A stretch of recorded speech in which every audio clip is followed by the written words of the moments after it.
Welcome to This is Football. Bienvenidos a This is Football. We're back. It's not a Tuesday, it's a Thursday, but we're back from our little hiatus. We were in Turkey last weekend. We filmed a live show over in Turkey last week, a short live show when all the Messi news dropped. We're back in Miami now, and I know it's not the person that we had promised, but we did get a guest last minute. He's a part-time meteorologist, part-time food critic, full-time, Theo, full-time godfather, and he's full-time executive producer of the Mark Hochman and Channing Crowder Show on 560 WQAM. And he also, by the way, is your pregame and postgame show for the Miami Heat, none other than Alejandro Solana. Welcome, sir. How are you, sir? What a rousing introduction by my lovely brother. Who was it? Nico Cantor that was supposed to be joining This is Football today. That's right. Yeah. So we were gonna tape with Nico a couple days ago. Unfortunately, he had a scheduling conflict because he's over in Las Vegas covering the U.S. men's national team game versus El Tri. That's set to kick off here in a little bit. But before we go any further, I forgot I did have a little bit of something to play for you for your intro. So once again, Alejandro Solana.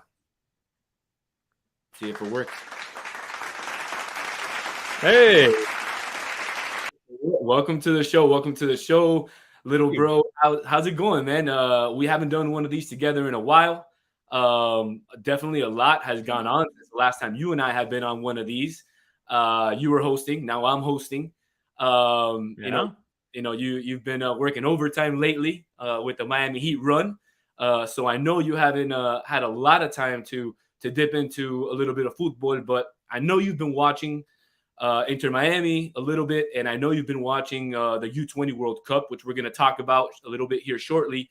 And you did watch the Champions League final because I FaceTimed you while I was at the game, and we had a short conversation.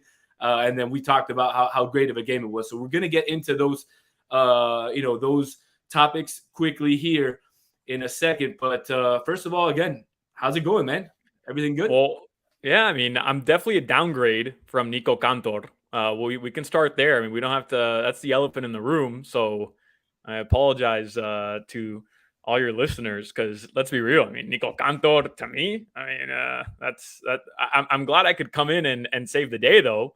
But it's good. So we're not talking Heat. No, unfortunately, we're not talking Heat, not talking right. Panthers, which is, I know, a little bit different than what you're normally used to, which is good because, I want to catch you a little bit off guard with maybe some of the questions. And, I definitely want to dive in first, though, into the U20 World Cup because that's super fresh in our minds. And, of course, Uruguay is your world champion. I want to play a little montage that I made for our listeners. So I'm just going to throw it on the screen and we'll go from there. And, we'll talk a little bit about the Uruguay Under-20 World Cup.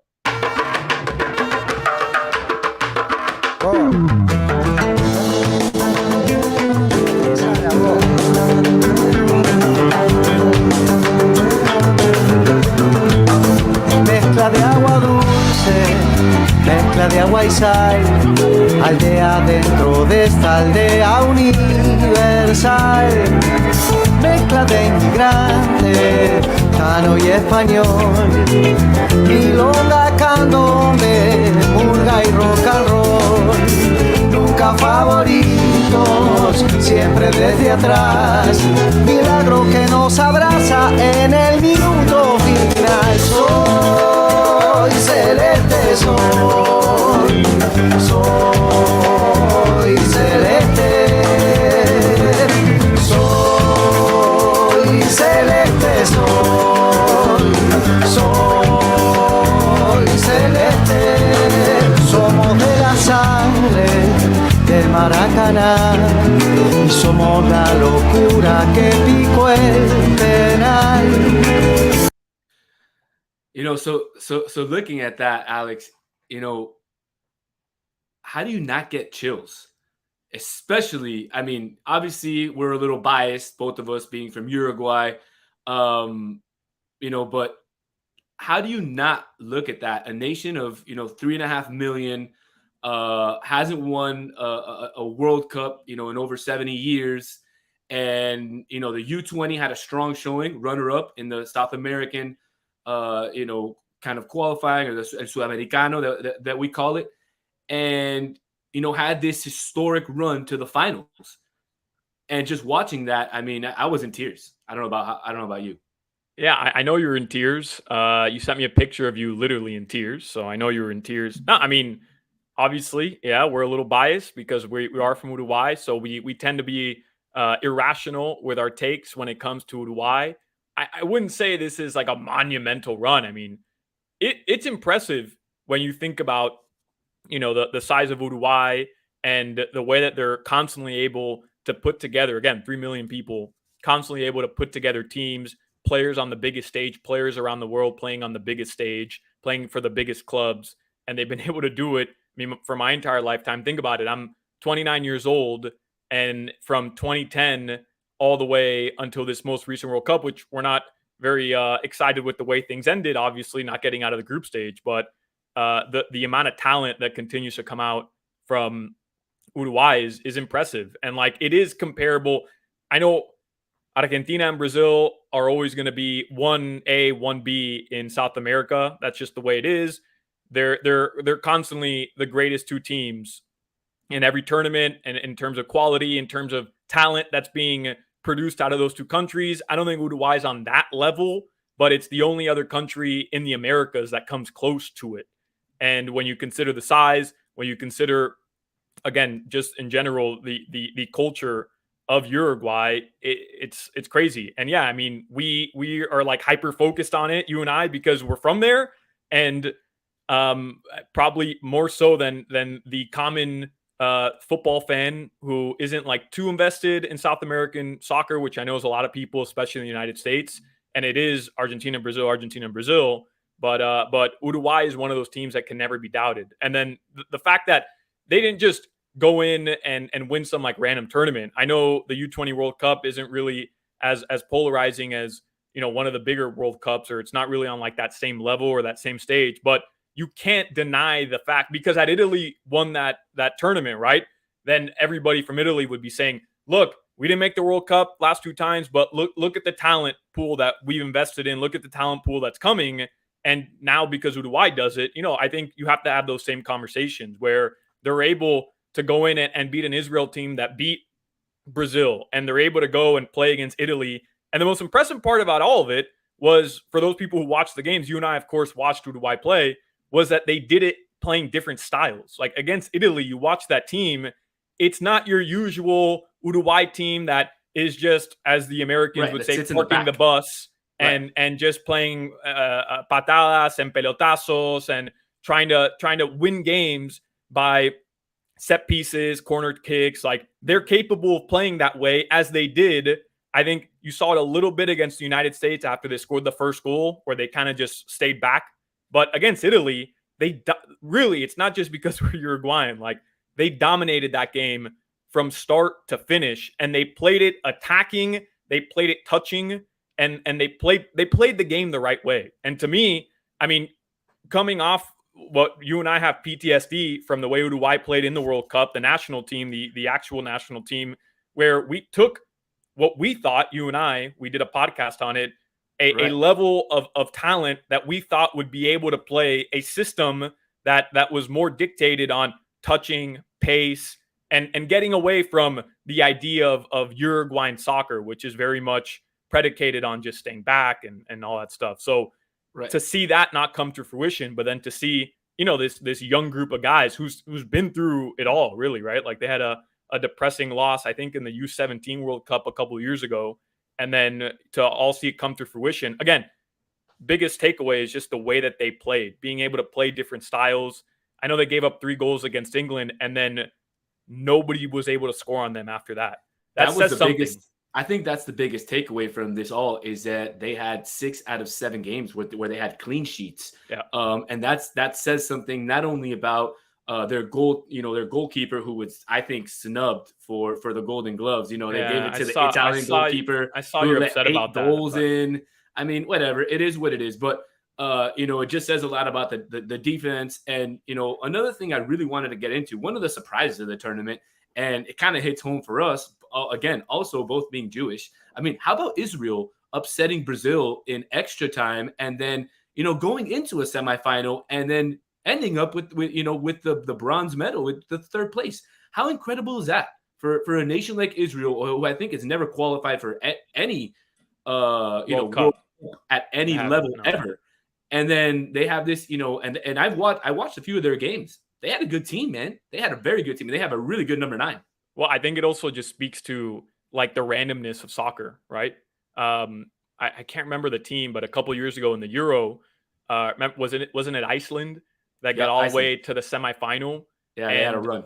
Yeah, and like that's why it is the beautiful game where, South Korea is always a team that any group they're in, they're one of these dark horses.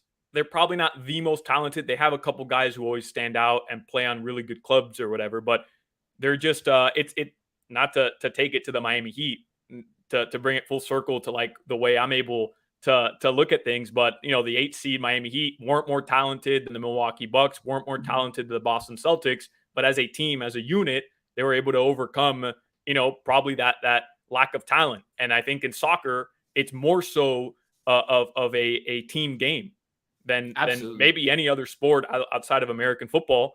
And that's what you saw, right? Like an Israeli team. I mean, I'm not going to pretend like I know anything about the Israeli team other than the 2 games I watched them play against Brazil and then against Uruguay.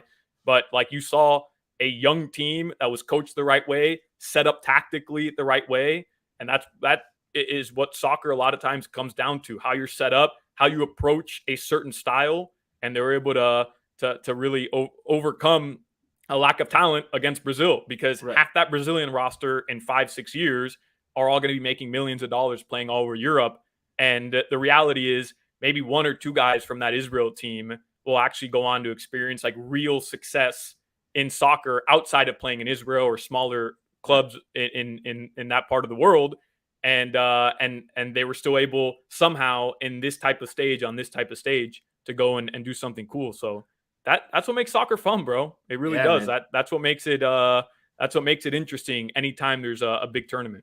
Absolutely. I mean, I really hope it's more than just 2 players, for the sake of the Israeli team, because like you said, as a team, as a unit, they played fantastic. And just like you mentioned, South Korea, we've seen it on all levels, U17, U20, and then at the national level. I mean, they are always, it's kind of like a plug and play. I almost compare it, like you said, in basketball, I almost compare it to like a pop, a pop system where you just plug and play. Yeah, like a Spurs system where you just plug and play these players, because they consistently put out competitive teams at every single level. And it's unbelievable that South Korea does that.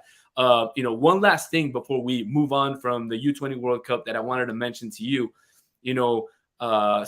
it's been getting a little bit of attention. Mbappe had said, a few months ago, or maybe even 6 months ago, that European soccer is much more superior than that of any other soccer in the world.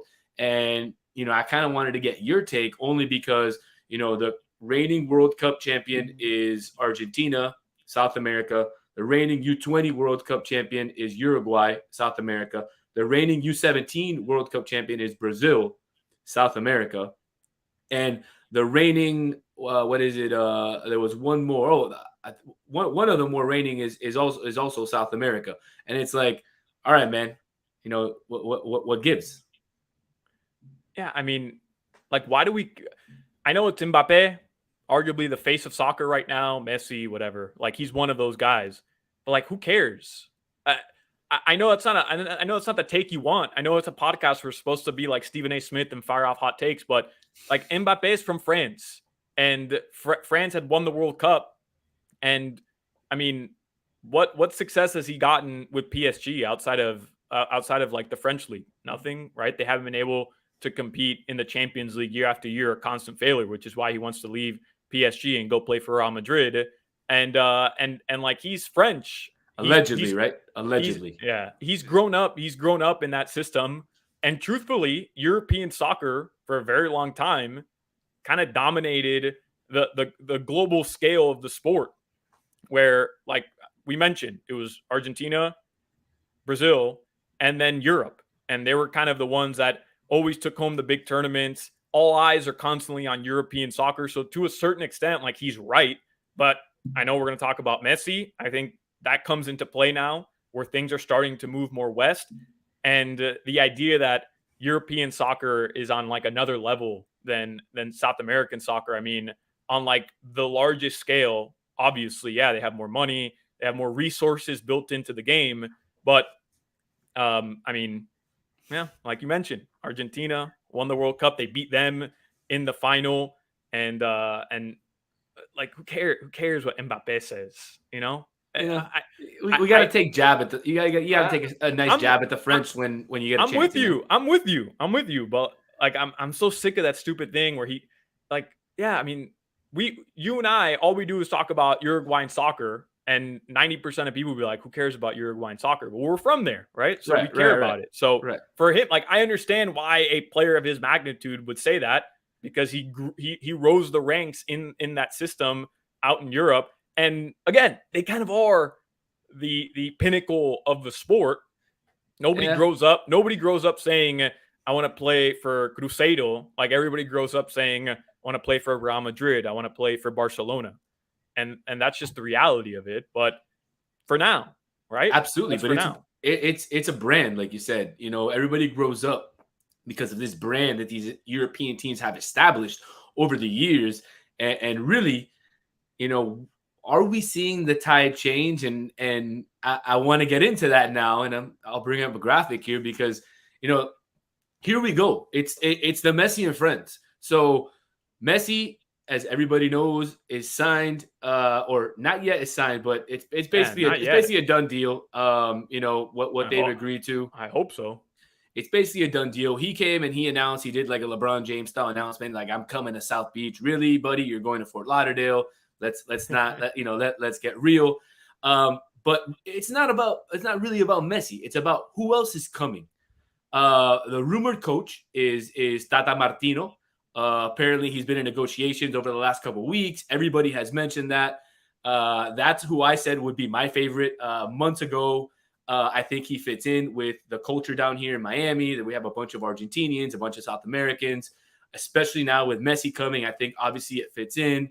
You know, I feel for Javi Morales. I think he deserves an opportunity, but hopefully he remains on the staff, you know, as an assistant coach or whatever, you know, if Martino does come. But he's also Argentinian. He's Argentinian too, so you'd like to think that they throw him a bone. Like, that's what I said. That's what I had talked to Nico about. Nico says probably not, but you know, he most likely end up somewhere in the academy or something like that. But Javi is a great guy, and he definitely deserves an opportunity. But like I said, the hot topic is the friends part of this. Who's coming with Messi?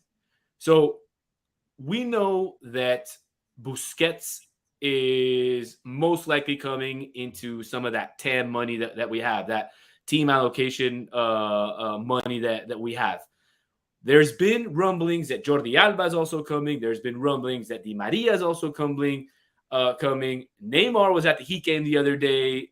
Obviously, you know, there's been kind of conversations out there, you know, or I guess rumors that Neymar, Messi, and Suarez had conversations where they want to finish their careers on the same team together. That's why they're on this graphic. The other one who's on this graphic is Leandro Paredes, who is a former teammate of Messi's at PSG, and also El Fideo Di Maria, who would be a dream. I mean, that's really who has been rumored. You know, I turned the floor over to you, Alex. You know, who do you want to see Messi bring? Other than Busquets, who's been the rumored, who would you, in your dream scenario, who would be the other guys that come? On Inter specifically? Yeah. Yeah, I mean, it's Di Maria, it's Jordi Alba. And for us, I mean, watching Luis Suarez in Miami would be a dream. To be able to go watch Suarez for a season or 2 seasons or whatever, for you and I would be a dream. But trying to remain biased, not dip our Uruguayan irrational fandom into it, like Di Maria and Jordi Alba, just based on the fact that I think this is the opportunity for the MLS to really elevate their league, right? Like, this is you talk about Copa America coming here next year. You talk about the World Cup in 2026. The MLS, my big take, everybody had a take when Messi came here. My big take was the MLS just won. Inter Miami, Jorge Mas, David Beckham, they won. I know, like I'm on the Inter Miami Facebook fan group, and now everybody's talking about revamping the roster. We have to compete. He can't play with, one of the worst offenses in MLS history. I was reading The Athletic yesterday. One of the worst offenses in MLS history is what Inter Miami has right now. But just based on statistics alone, I don't want to talk about players. Just based on statistics right now, and they're talking about he can't play with that kind of level. There's no way. Let me cut you off for 1 second though, because before we got into the season, the off season, our coach and our GM said this offseason was all about nines. It was all about nines. We're going to score. We're going to score. And I mean, you're just saying we have Inter Miami has historically the worst offense ever in the MLS. And to their credit, I do think, they went out, they got Josef Martinez. Yeah, they tried. I do think, let's be real. You did a lot of shows in the offseason after they made all these acquisitions. I think most people gave them a really good grade in the offseason. So I don't want to just now play the result and be like, oh, they're a bunch of bums, even though none of us really like Phil Neville. But as far as like the moves Inter Miami made, I think most of us liked the moves they made. They just haven't panned out. I think Gregore getting injured obviously was a big part of that, because that took away a certain player that really helped push them forward and was good for their style of play. Whatever. Right. Regardless, bro, my takeaway was that the MLS won now. Like the on-field production and whether they win an MLS Cup while Messi's here, all that's cool. And I know that's the way fan bases think, right? Like that's the way the fans, the hardcore fans now are going to talk about. They have to win with Messi. They have to win an MLS Cup. They have to be number one in the Eastern Conference. All this stuff. And in reality, like, yes, that's the way a fan thinks. And I'm with you. I want them to have success, but it doesn't matter, right? Like the MLS did what they needed to do, which was somehow attract the greatest soccer player to ever do it while still on the back end of his prime. The idea that Messi's washed because he's 35, turning 36 in September or June or whatever it is. Did you see that goal he scored today? I mean, and not only the goal, there was a play later on in the game where he took 3 or 4 guys on. It was insane. 4 Australian players and then went and made a pass. Like, I know it's not Messi from 2009, 2014, but the idea that he's washed. A lot of people were asking me, "Oh, but is Messi? What can you compare this to in the NBA or in football?" And like, he is LeBron still. LeBron can't go out there and be 2013 LeBron James with the Miami Heat or 2016 LeBron James on every single night. But on any given night, he can have a spell of that absolute greatness that nobody else in the world can produce. And that's how gifted he still is at this very moment. And then he's playing against MLS talent on any given day, right? So there's always going to be that in every game Messi's on the field, whether he's absolutely engaged or whether he takes the Higuaín route and is just stuffing his face with milanesas and empanadas every night and just drinking mate. Like, he's always going to have 1 or 2 spells of creativity that make everybody go, oh, because that's just who he is. And it doesn't matter if he's 35 or 38, it doesn't matter. But what I do know is that the MLS has to garner this moment and make this work. All the momentum that led to this point. I mean, the way that Chris Whittingham, who I know has joined the podcast, he joined us the day Messi made the announcement on QAM. And he talked about when Beckham came to the league, the way it's grown in size, 15, 17 years later, whatever it is. Right. And it's remarkable. I think there were 12, 13 teams at the time. And now it's, it's comparable to Major League Baseball, NHL, NBA, maybe not on like that magnitude, but they're comparable leagues. Like the MLS is now a legitimized money-making machine. And, they have to figure out a way. They have to. The most important part here, it's not about Inter winning. It's not about bringing Higuaín, even though I'd love to see the most talented possible players around them. They have to figure out a way to carry this momentum forward and really make the most of Messi being here so that in 3-4 years, the MLS Apple TV is going to help that. The global popularity of Messi is going to help that. They have to make it so that 4 or 5 years from now, people aren't just saying, well, this is a league where old superstars who are washed up come to retire and make money, but rather players of a certain caliber are willing to come here to make money, enjoy a higher quality of life, enjoy more opportunities for advertising dollars, but it's not jeopardizing their career whenever they do want to move on. And that's kind of always been the stigma around the MLS, which is poor American level players, South American players who probably have reached their ceiling in terms of where they're going to end up and are now, coming to the MLS because it's just their next stop. They're not going to make it to Europe, or old washed up superstars who have nothing left to gain in their career. And while Messi does technically fit under that category, it's a totally different animal with Messi, and he still has good football left to give. And anybody who doesn't think he does just isn't paying attention, because I think he was one of the only players in Europe and one of the top 5 or 4 European leagues to have 20 goals and 20 assists last season. Like, on the high stage, man, that's incredible. So the MLS has to be able to figure this out. And I don't know how, I don't know, I don't know too much of the inner workings of, the board of governors and the business model of the MLS. I don't know too much about it. I know it on a very rudimentary level. Right. Whatever it takes, Jorge Mas walking into that room and just taking his what out and putting it on there and say, look what I just did for us. Let's go. Right. Well, let's change things for the better. Well, and I think what you're trying to say is MLS right now has a chance. I mean, the NFL and the NBA are on a level of its own.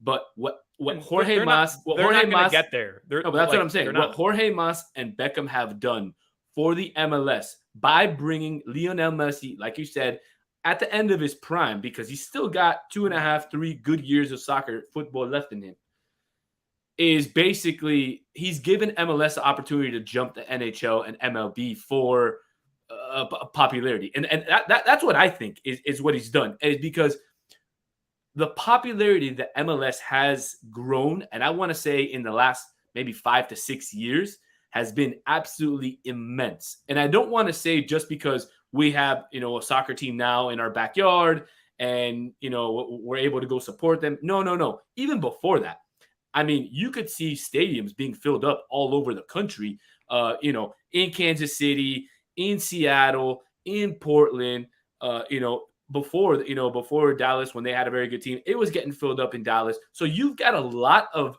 stadiums being filled up. And I think this is, like you said, I mean, my opinion, at least, I don't know if you agree, but I think this is the opportunity where MLS says, look, are we going to take that next step and become, this big, sports entity in, major sports entity in the United States, or are we just going to continue to be, fifth wheel here? Yeah. That's what I think, is going to happen here. And again, I don't know exactly how that works. Like, I was listening to a podcast from CBS a couple days ago, where they were talking, somebody was just like, oh, just add more DP slots. And then I think it's a writer for The Athletic, I forgot his name now, and I shouldn't have, Paul something, but he was making the argument that no, on the contrary, limit DP spots, but open up a salary cap, have a minimum, have a salary cap, and then have a minimum salary cap as well. And just have one spot open where you can pay X amount of player. It doesn't count against the salary cap. Right. Like basically Messi is going to be making, right? Where it doesn't count against the salary cap, but it's for the good of the league. And was it Bruce Arena the other day who was being asked after Inter Miami played them? And there was that reporter from the New England Revolution that covered New England that was really trying to goat him into saying something negative about the MLS, helping a team that it was just fined and was sanctioned for doing things that they shouldn't have been doing that went against the rules, and in turn helping them to land Lionel Messi and allowing to kind of work and maneuver and massage rules and do things behind the scenes that we've never seen done before in this league. Yeah, but it's come on. You have Messi being able to come to his league. Like, who cares what financial restrictions? Who cares? I mean, you have a player like Messi or a player like Ronaldo that's saying, I want to go to your league. You do whatever you can to bring him here. Right, and I Like, think that's what the MLS realized. Like, it right, doesn't if the avenue is Inter Miami, who cares what that guy did, 2-3 seasons ago? Like, who cares? This is our pathway to right. further legitimizing our league and opening up this whole new avenue towards revenue, towards potential opportunity, and it lines up perfectly with Copa America and the World Cup And coming the in world. 2026. This is it right here. They have to be able to make this a league that isn't just, oh, Messi's coming here to make money and retire, but rather, if it is Neymar, I don't know how likely that is. I don't think Neymar being courtside at the Heat game actually means anything. I think it's cute you threw it in there, but like, I think he's just bored with Jimmy and he's on vacation. I don't think Pogba's coming here either just because he's courtside. But if they can convince Neymar, hey, look what we offer Messi.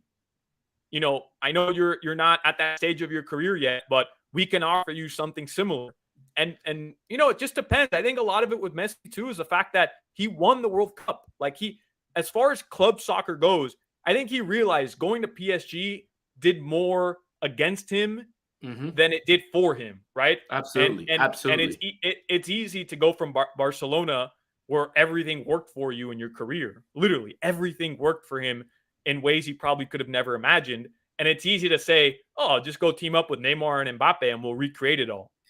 And it just didn't work that way, the way Right. he hoped, and it probably did worse for him in the long run than it outside of money that he made. But I mean, you saw his exit; like, it was terrible. Fans were chanting against him, Right, right. I mean, they were he doesn't chanting bad against him too. he doesn't want that. It reminds me, sorry for everybody that I keep tying it up to basketball. It's just the way my mind works. LeBron coming to Miami after 4 years, he's the most hated, villainized athlete maybe in the United States sports in a very long time, since like Muhammad Ali. And he didn't like that. He didn't want to be a person who was a villain. He wanted to Right. be embraced and loved. And I think that was part of him going back to Cleveland. This idea that he's going to return to a place where he can do no wrong. And Messi Right. coming here, he can do no wrong. Again, I keep telling people this, doesn't matter if they win. It doesn't. Like, No, it doesn't. It doesn't. He's the hottest ticket, even for people who aren't attending the game. Think about, Danny, I was thinking about this the other day. Messi's first game with Inter Miami will be the most watched MLS game in the history of the MLS, right? Yeah, and yeah, absolutely, no doubt. By far, and it's not even on No cable doubt. network; it's on subscription basis. Yeah. It'll be the most watched. Well, no. Be wrong, No, his first game is rumored to be against Cruz Azul, which will be for what our version of like the Leagues Cup or Nations Cup or whatever, right? So that will most likely be either on FS2 or some sort of, or on CBS, something like that. His first MLS game, correct? Yes, it will be on. It will be, right? It'll be the most watched MLS game in the history of the MLS, unless Apple puts it as one of the free ones for that game. But if it remains one of the ones where you need to be a subscriber, but it'll be probably the most subscribed game ever in the history of soccer. But regardless of subscription, I'm talking about more people will tune in to Messi's first game with Inter Miami whenever it's an MLS game than people tuned in to the MLS final last year. Right? Oh, definitely, absolutely. It's not absolutely. Like, it's going to blow it out of the water ratings wise, whether it's a free one or not. They're still going to be able to get the ratings. The players all over the league have already said, like Nico Lodeiro in Seattle already said, like, this is fantastic for the league. Everywhere, Inter Miami goes, they're going to sell out every stadium. Again, we compare it to basketball because you're very familiar to it, but I compare it to, the Heatles of 2010 to 2014. Wherever the Heat went those years, they sold out. And I think this is what it's going to be. Like, Inter Miami is going to sell out. The tickets are just going to go through the roof. We've already seen the Messi effect here. Yeah, we've already seen. And look, I spoke to some buddies of mine who live in St. Louis. My buddy Zach and another buddy of mine, Jesus, who coaches high school soccer out there. And we played college soccer together. And he already told me the ticket for Inter Miami, St. Louis, prior to the game, St. Louis is a new team, so the tickets are a little expensive. Maybe like in the hundreds, or average was in the hundreds, and now it's like $400 or $500. It's absolutely nuts. So the demand is there, and you said it, man. You said it at the beginning. The MLS already won. It doesn't matter what happens from here on out. They need to capitalize on what they did. They cannot afford to lose out on these next 2.5 years of having Messi here. And it has to happen with all, because my knowledge of like the business model of the MLS is not, where somebody else would know probably a lot more than me, but I know the board of governors are kind of the ones who dictate all of the rule changes within Correct. the MLS.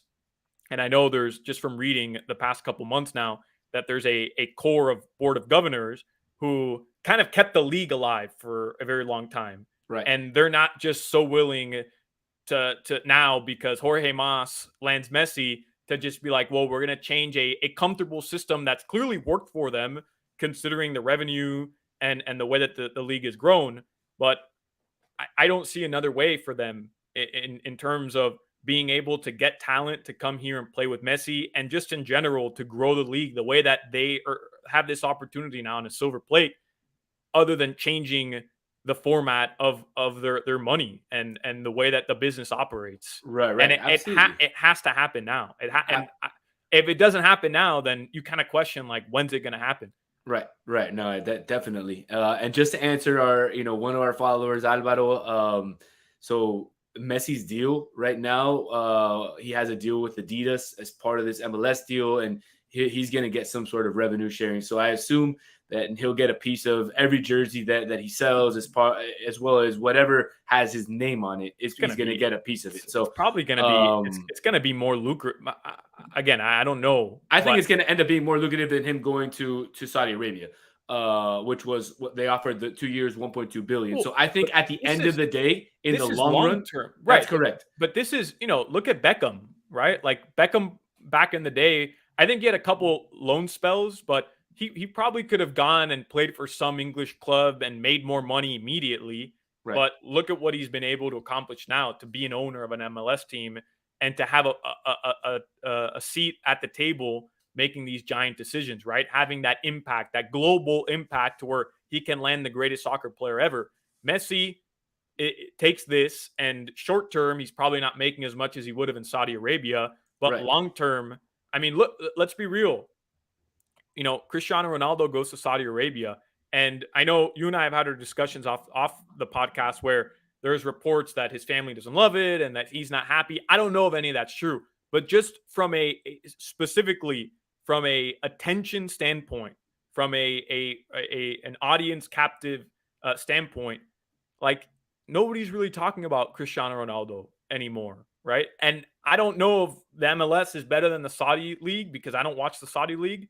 And I'm sure being on this side of the hemisphere has to do with it.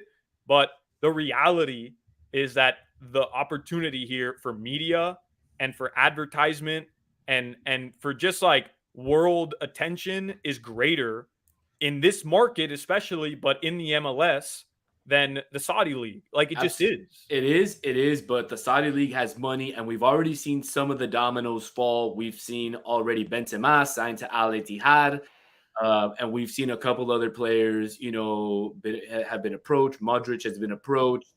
I believe Kante has been approached. So, we've seen a few players who can still play and are, again, maybe at the tail end of their careers, but who still have a couple good years of soccer left in them, who are choosing to take the money. So, I mean, we're starting to see players have another avenue that's not just Europe, and then go back to your home team in South America or whatever it is in your home country. We're starting to see them being able to come out and play a few years competitively in MLS, or play a few years competitively in China, or now in Saudi Arabia. So, I want to pivot a little bit to, we were talking, you talked a little bit about Beckham. We've been talking about Benzema, a few players who have won, a few legends who have won some Champions League.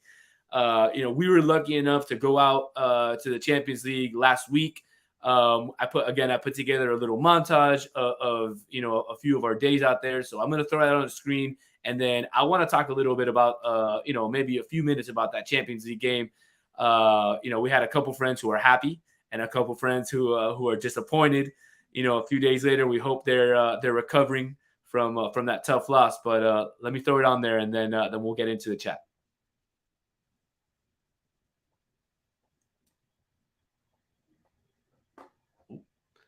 Looks like we have some technical difficulties. Let me see if I can get that looked like what that looked like. That looked like some sort of like food cart. Yeah, we definitely hit up some of the food carts out there. Let me tell you, the food out there was absolutely delicious.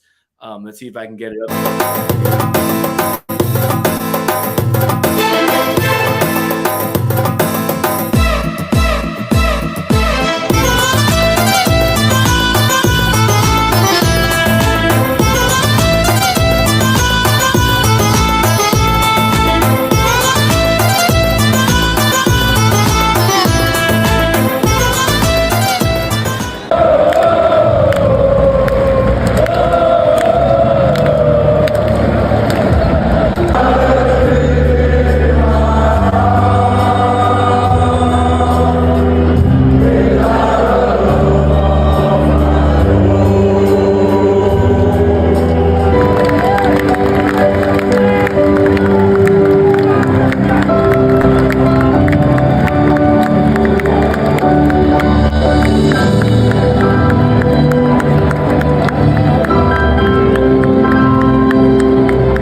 So, let me start off by saying, the game in person is a completely different experience than watching the game at home. I've watched plenty of Champions League finals at home, and the atmosphere is just electric. Just being in the city, it's absolutely electric. I'll tell you my experience from the game itself. Man City fans are kind of plastic. And that's not really a jab. It's more of a fact. What do you mean by plastic? They literally just, all they do is stand there and say, Cite, Cite, Cite, or they only sing two songs. It's either Blue Moon or they sing, na, na, na, na, na, na, City. Like, dude, 3 songs. That's all they sing. Like, come on, man. The Inter fans, let me tell you, the Internacional fans, they were hyped. I mean, you saw that tifo. You saw they had the placards there. I mean, that was fantastic. They were singing the 90 minutes. I mean, that's the type of fan base, I enjoy. I was sitting within the City fan base, so it was kind of tough to go for Inter, even though I was secretly kind of rooting for them. But it was a fantastic game. The atmosphere was great. Everybody was friendly. Ran into some legends there. I threw some pictures up there. Ran into Fernandinho, in X-City. Ran into Alessandro Del Piero. Had a nice conversation with him. So overall, you saw a little bit of, what we got to do out there, especially with the game. Back here in the stateside, how did you live the Champions League finals, Alex? Well, I thought it was an entertaining game, which is all I care about. I was cool with City winning. I don't think I had like a rooting interest, but I was cool with City winning. I felt bad for De Bruyne, like having to come out with the injury. That sucks, bro. Imagine, I thought about it just from like me. Imagine playing your entire life to be in that moment and your body fails you. Like twice. Did you know that? Brutal. Twice, because the last Champions League final that he was in, he had to come out injured as well. And we talked about that with Eder. We were there, and when we saw him coming out, he was like, no, again, twice. Unbelievable. So, you feel for him, but, at least his team was able to pull through.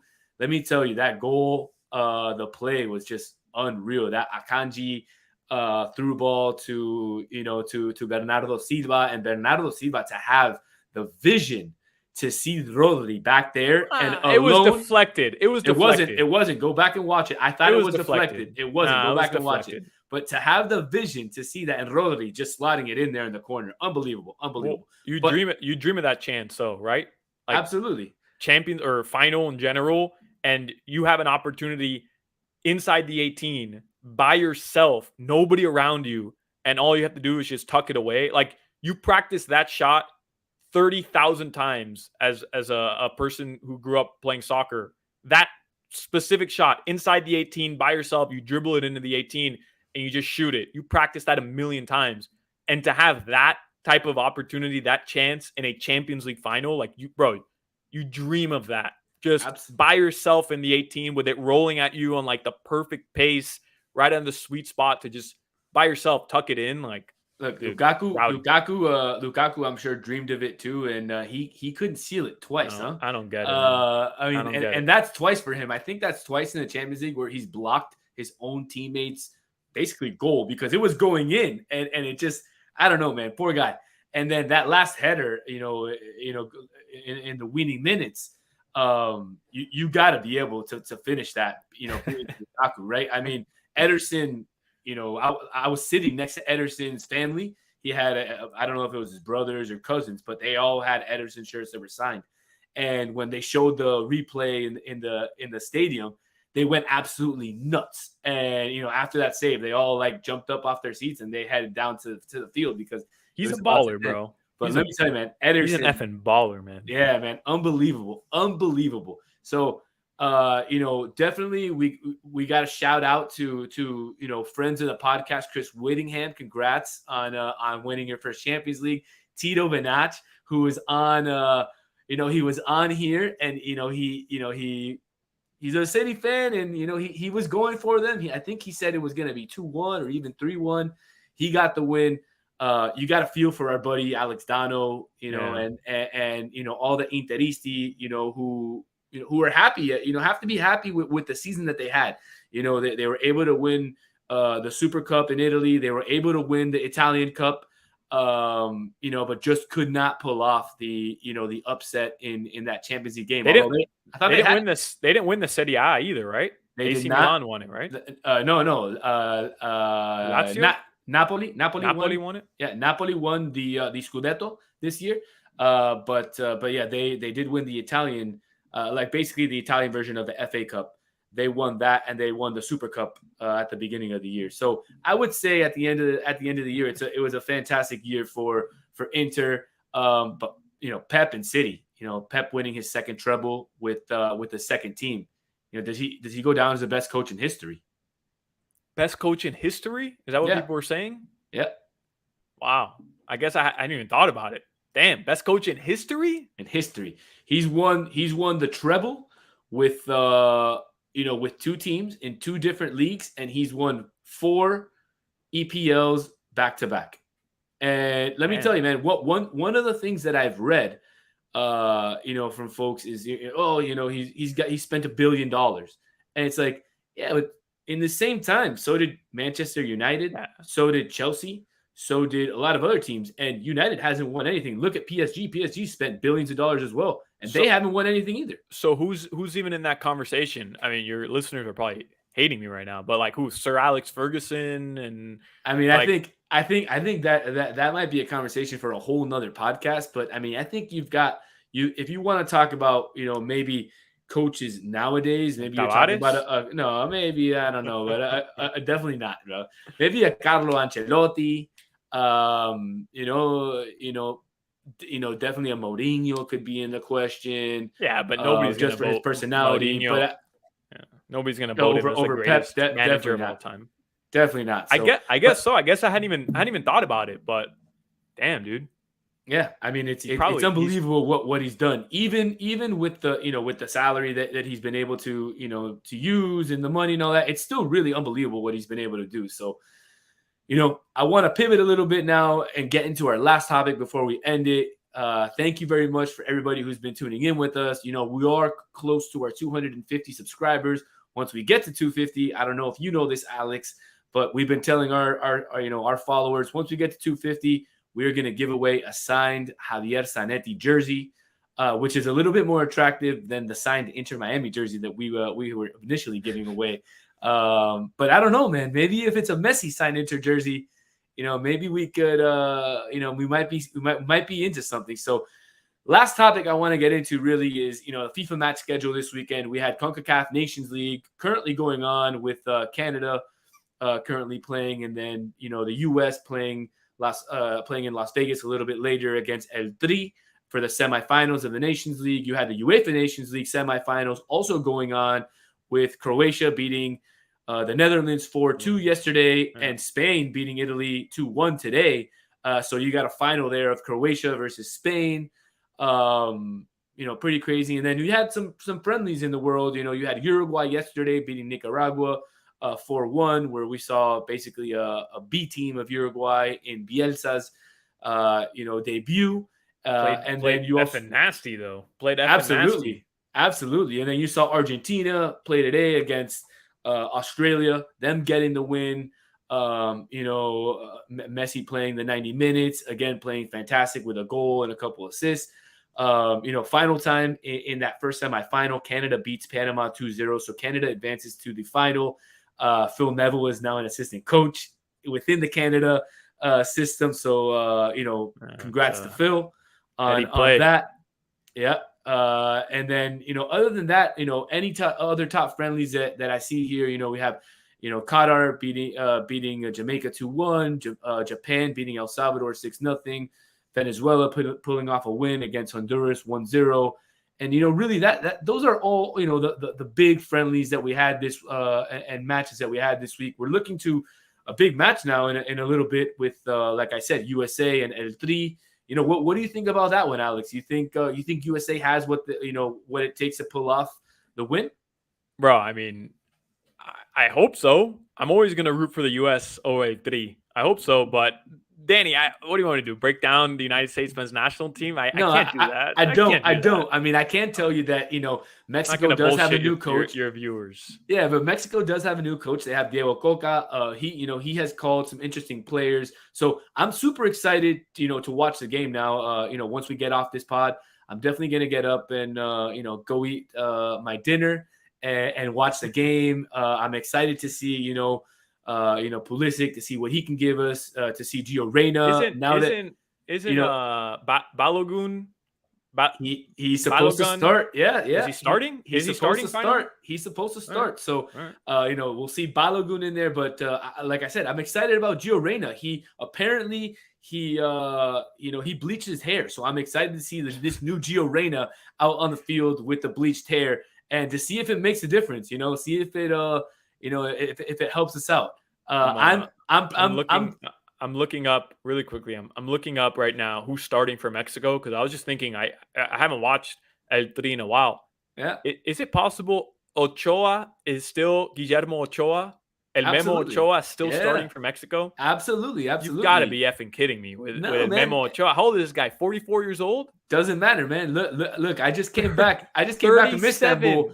I just came back from Istanbul, and Muslera is an absolute legend. They want him to be the next coach at Galatasaray. That's how much they love him. They love Muslera. El Memo Ochoa is currently on Salernitana in the Serie A. Well, actually, they may have been relegated.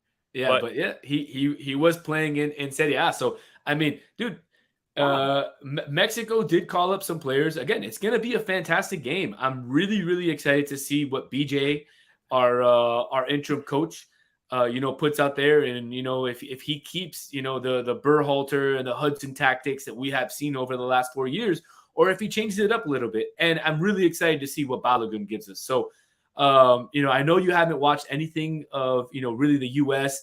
or Mexico, but how about a little Solana prediction for this U.S. El Tri game? Oh, yeah, U.S. 2-0. I was actually going to say the same thing. 2-0, right? 2-0? I don't know. U.S. 2-0. You always got to go 2-0. If Balogun wins, scores, bro, the United States fans are going to be effing insoportable, bro. They're going to be insoportable. But I mess with the U.S. national team. I think it's good. I think it's great that soccer continues to rise in this country. And I hope, like, come 2026, they're a legitimate, like, contender to at least get out of the group as they were this past World Cup. And I think they're going to be. So, well, we've had Marcelo Balboa on the show previously. We've had Herc Gomez on the show previously, Charlie Davies on the show. Yeah. And they've all said that, anything less than a semifinals would be a disappointment for this generation. That's stupid. Maybe that might be overreaching a little bit. But thinking, ridiculous. but seeing that they're playing at home and seeing that we do have, what they want to call a golden generation. The U.S. does have a lot of good young players, so they really need to, but they're still not fasten it up with a coach. Right before the podcast, I did read some reports saying that Jesse Marsch is no longer a candidate for the U.S. men's national team position. So that's good news for those who follow the U.S. men's national team coaching search. I do think that an international coach would be the way to go. I think they need to make a splash. So we'll definitely wait and see. What Mr. Crocker. Taking them a while, right? Well, yeah, Mr. Crocker has said that he has interviewed maybe a dozen candidates, international, domestic. Within those, Jesse Marsch was one. Greg Berhalter was another one. Steve Cherundolo was another one of the local ones. Oh, Jim Curtin was another one. Those are the MLS ones. If they hire Berhalter again, people are going to go effing insane. I don't know, man. Pulisic came out and defended him. A couple other players have come out and defended him and, said that he did something, he did good. I don't really know what good or what progress other, journalists are saying that he did progress. But look, they got massively outplayed by a Netherlands team in that game. And to me, that's not progress. So, let's see what happens tonight against El Tri. Let's see if they can, win the Nations League, win the Gold Cup, and then, we'll see, who they sign as their coach going forward. But other than that, Alex, Diego, any final words? Let everybody know, Diego Alonso, he's available, U.S. men's national team. Yeah, man. Diego Alonso took, the Uruguay to the World Cup, and then, he shit the bed. So, you definitely don't want him.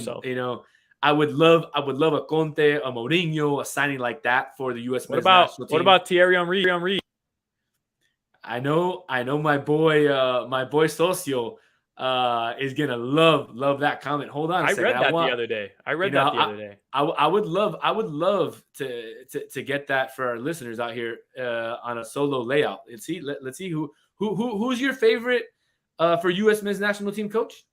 Thierry Henry, of course. Thierry. All right, so we're definitely going to share that with Thierry. We'll give that to Nico Cantor. We'll see if we can get Thierry to see that, and we'll see if we can get him in here, man. The greatest gunner of all time. Absolutely, man. Absolutely, the Red Eye Gunner. We missed the Red Eye Gunner on the show. He's at Bonnaroo this week. Hopefully, we get him back next week. If he's still alive, and if he pays his bills. How do you know he's at Bonnaroo? Oh man, we know no Thierry Henry's not at Bonnaroo. Socio's at Bonnaroo. Socio's the Red Eye Gunner. I'm like, how the hell do you know Thierry Henry? Like, how would he know this guy? No, man, no. Socio's at Bonnaroo. But we'll see if we get him back next week. But hey, any final thoughts you want to leave us off with, Alex? No, this was fun. Good job. I know I'm not Nico Cantor, and I apologize to everybody, but I do think my Messi take was decent. It was decent, so this was fun. And I promise to you and to Nico whenever he listens to this that give me like a month and I'll know my shit about Inter Miami. Just give me a month. We'll take you up on that. Heat season's done. Give me a month, and I'll be able to jump on with you guys a little bit more and actually have some proper knowledge of what's been going on. Absolutely, man. We look forward to that. Once again, this is Daniel. We want you to subscribe. Once we get to 250, like I said, we're going to give away a signed Javier Zanetti jersey. We'll have more giveaways, as, we continue to grow this podcast. So if you haven't gone ahead and, followed us, definitely go ahead, hit the subscribe button, hit the little bell, and that'll definitely let you know when we come out with new content. We're always coming up with new content. We're going to have some videos on our stuff in Turkey coming out here in the next few days. And we hope to have hopefully a live interview with Javier Zanetti in the next upcoming weeks. If not live, definitely taped. So definitely send us your questions to our social media. For Nico, Socio, the rest of us at This Is Football, And for my brother, Alex Solana, this is Daniel Solana signing off for This is Football. We love you guys. We'll be back next week.